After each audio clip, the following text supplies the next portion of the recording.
The Naruto series is one of the greatest shonen anime of all time, and alongside Dragon Ball Z, popularized the genre in the West. However, between these two monumental shows, we see a clear difference in design philosophy between the two protagonists. Goku always reaches his maximum potential by the end of a saga, while Naruto barely scratches the surface of his capabilities when literally God himself gives him the ability to control six-path powers, and that was 671 chapters into the 700-chapter series. For nearly 95% of the manga, Naruto is scrambling to learn some of the most powerful techniques and transformations in a very limited time frame. So let's rectify that and answer the question, what if Naruto reached his maximum potential? To do this, I'm going to break the video down into two parts. The first part will be how Naruto actually achieves this, looking at what resources were already available to him at the start of the series and how he manages to use them most efficiently. The second version will be speculating how powerful this version of Naruto would be and how early in the series he could have been a Kaguya level threat. The first question we need to ask is why Naruto would receive special treatment from Konoha, and genuinely, I have more reasons than I could count, but here are just a few. Beyond being an Uzumaki with the 9 tails and Minato's son, how about his ability to summon 1,000 clones on his first attempt? Or maybe defeating Haku, a female shinobi, who was declared by Kakashi and Zabuza themselves to surpass their own powers. Or the idea that Konoha has been in constant warfare for the last 3 generations and their greatest assets are either all dead or defective, so propagating their most powerful potential might be worthwhile. But what do I know? I'm not Hiruzen, thankfully. To me, there are more than enough reasons and merits to developing Naruto's skills as a shinobi, so let's begin with his first mentor, Kakashi. Now, in chapter 315, Kakashi introduces the idea that shadow clones could be used to shorten the length of time needed to master any technique, with the use of the shared information network. Basically, when a shadow clone disperses, all of the information they learned is sent back to the original, and the user effectively gains their experience points. This was not a new concept to Kakashi, and he even mentions that this method of training only works for individuals like Naruto who have massive chakra pools. Now, obviously the reason why Kakashi didn't teach Naruto this method earlier is due to out-of-universe reasons, like Kishimoto not thinking of it yet, or it would have completely broken the story. But we're ignoring these things for the time being and purely speculating. So instead of waiting 300 chapters to teach Naruto that his signature technique can help him progress more quickly, we instead would introduce the Rasen Shuriken training arc minus the Rasen Shuriken to the beginning of the show. With just a few clones to start for absolute safety, Naruto's growth becomes exponential. But what would he do with this training? To start, let's actually have him learn some wind nature jutsu and master a few of those techniques early on. If he was capable of mastering the Rasengan without clones, he surely can master basic elemental jutsu with them. Teaching Naruto wind-style jutsu not only gives him a wider array of techniques, but also would act as a basis for how his Rasengan would develop later in the series, giving a more smooth transition from the basic Rasengan to a fully mastered Rasen Shuriken, adding some kind of wind-style Rasengan between those 2 points. With a functional basis of chakra control and a means of rapidly developing his skills further, the same Naruto who is driven to be the best shinobi, become the Hokage, and prove to all his haters that he stands on business, now needs to decide on which path is most optimal to him. And while immediately sending him out into the world to learn from the best mentors would be wise, since the Akatsuki isn't hunting him down yet, as far as Konoha is aware, there are still a few techniques back at home that will better prepare him for the world abroad. Immediately, my eyes are set on the 8 gates. Functionally speaking, the 8 gates should be taught to way more shinobi in Konoha, even to a small degree of learning just the first 3. The insane multiplier this technique gives to both speed and power cannot be understated. Remember that Might Dai, one of the worst shinobi in all of history, with this technique, took down 4 of the 7 swordsmen of the mist at the same time. Again, just utilizing Naruto's accelerated shadow clone technique, the months and years of training necessary to learn just the first 5 gates is cut down dramatically to just a short while, allowing Naruto to supplement his now greater mastery over ninjutsu with some of the most powerful taijutsu. But that leaves us with a small issue. Naruto doesn't really know a real taijutsu form.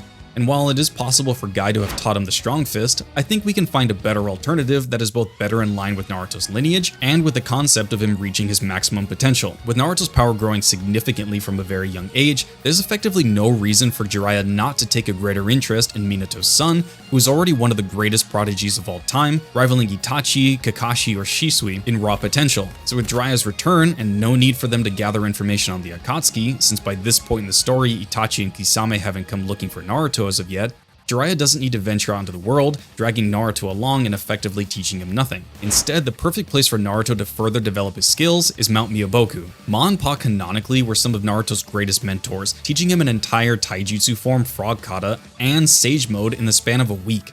Effectively just one small change, giving Naruto the ability to use his signature jutsu properly, we've accelerated his skill floor to roughly where he was at during the Pain arc, some 400 chapters into the manga, and nearly 3 years of in-universe time, where all he managed to do was learn a slightly bigger Rasengan that he used like twice, and that's it. Immediately upon getting to Miyaboku, Naruto has trained already with a taijutsu master, picks up on Frog Kata's basics, all while training to master Sage Mode alongside Jiraiya instead of in his memory. The emotional significance of this change, to me, really sells its importance. Jiraiya is one of the most beloved characters in the series, but the way he managed Naruto's very important 3-year time skip really left a sour taste in my mouth. So having him here to be a part of Naruto's most significant training arc, for me, makes this what if worthwhile. In truth, I can't say with good faith that Naruto takes any longer than a month or two to master summoning jutsu, Rasengan, Sage Mode, and Frog Kata from some of his best mentors.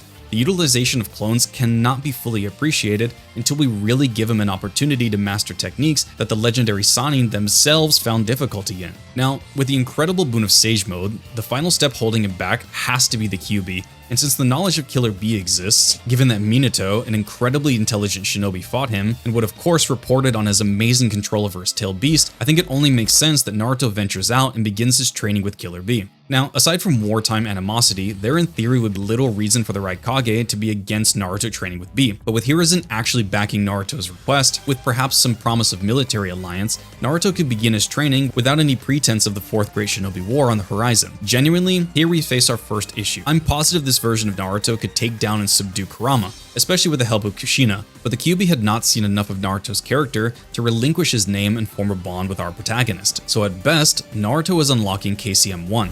In time, Naruto would definitely prove to Kurama that he's worthy of partnership, but at this moment, I can't concede that Naruto would just manage to convince the human-hating tailed beast that he was a good person, since Naruto has spent a lot of his life in rigorous training. Okay, it's about here that we're going to transition into the section where we see how this version of Naruto would affect the story in significant ways and perhaps pick up some new powers along the way. Let's say Naruto finishes all of his training by the time Orochimaru attacks and returns to Konoha. How badly is Orochimaru getting curb stomped? Well, to fully explain the dog walking that Naruto is about to deliver to the champagne poppy of the Narutoverse, I need to go into brief detail about Naruto's multipliers and how they interact with one another. The easiest to comprehend is Sage Mode. Senjutsu Chakra is a more potent energy source that fuels Naruto's ninjutsu and taijutsu. And if we take Jirobo's statement about Curse Seal level 2 being a 10 times multiplier, we have at least a baseline figure to go off of, even though Sage Mode should be far more potent than a copycat Sage transformation that the Curse Mark imparts.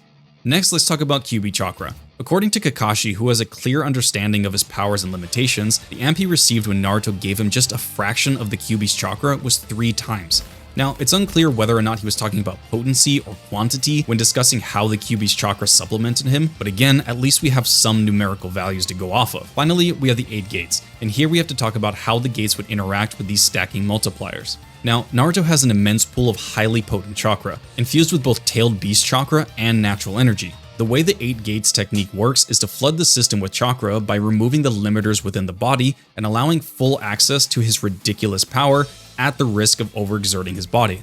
A minimum multiplier stated in the show is that the strength increase that an individual sees when activating the 8 gates is dozens of times his normal level. Even if we use the bare minimum of 2 dozen, that is a 24 times multiplier to Naruto's pre-existing ones. However, I think this interaction with Sage Mode and Kyuubi Chakra would work uniquely due to how potent this chakra is. If Sage Mode gives the user a 10 times multiplier whilst being restricted by the 8 gates, and Kyuubi's 3 times amp operates under the same principle, then after just opening the first of the 8 gates, Naruto should see his power grow exponentially rather than linearly. At minimum, however, assuming it is just a linear increase, after opening just the first gate, entering Sage Mode and KCM-1, Naruto's amp multiplier would be around 720 times his base. Just for a point of reference, Super Saiyan 3's multiplier in the strongest shonen universe was only about 400 times. Naruto as an adolescent has achieved a power that nearly doubles that of Super Saiyan 3's incredible amp. So now, if we look back at the certified lover boy Orochimaru, who held his own against Old Man Hiruzen with the help of both Hashirama and Tobirama, we can easily surmise that Naruto slaps the taste of Sasuke's neck out of his mouth and the Konoha Crush arc with literally no diff. Now with Hiruzen alive, there was no need for Tsunade to come to the village or Sasuke to leave it, so we'd move on to Shippuden.